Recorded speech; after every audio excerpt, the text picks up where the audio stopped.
Let's head back to the voicemail of Truth and Reason. Hey, Dave, Frank from Cleveland. Been a minute, brother. A couple things for you. With the wide receivers, great pickup with Jeudy. But how can we get a real judgment on these guys when we're going through 2, 3, 4 quarterbacks every year? He ain't got no continuity there. And then number two, that Jameis Winston signing has got me scratching my head, brother. I mean, just don't want to bring Joe Flacco back because it might upset Deshaun. What's next for Deshaun? A Pampers commercial? Let me know what you think, Dave. Love you, brother. Be good. Be safe. Bye. As always, appreciate all of the voicemails. Brad, as you might guess, the whole Joe Flacco, Jameis Winston discussion will go on. And I've said it. I get why fans would be upset. I think the age and can he replicate what he did in those games last year? If he can, you sign up for that. Do you bet on it if you're a guy making decisions and your job counts on it? I'm not so sure. It's a valid point about the receivers, though. And maybe we've kind of glossed over that because you went through 4 different quarterbacks last year.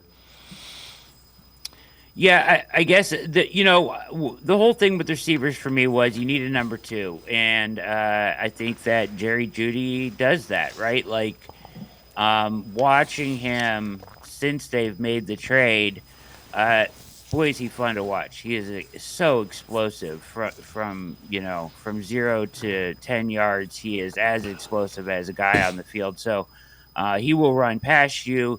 He will get open with his routes. So I certainly think he brings a dimension to this wide receiver core that wasn't there. And you have Cedric Tillman there, who you're hoping takes a leap. And if he does, great. But if he doesn't, now at least you have 3 guys you can depend on. I think you're going to see Jeudy a lot out of the slot. The one area he does struggle a little, Dave, is like press man. But in using motion and a lot of the stuff that we're hoping they're going to, motion shifts and, bunch sets and stack sets, using him out of the slot where he's not on the line of scrimmage to get him free releases will help him. That's what they did in Denver, and that's where he probably played his best ball was out of the slot. So, which kind of works well because Elijah Moore, although a lot of people want to label him a slot receiver, is probably better on the outside too. So I think you're going to see a lot of mix and match in and out with those guys.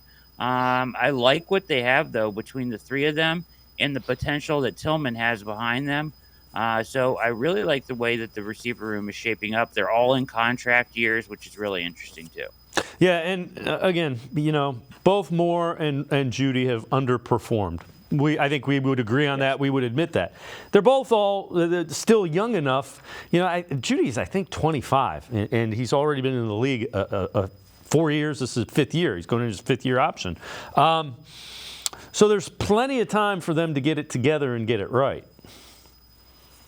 Yeah, and the production that he's put up as a pro, even though he's underperformed because people had him.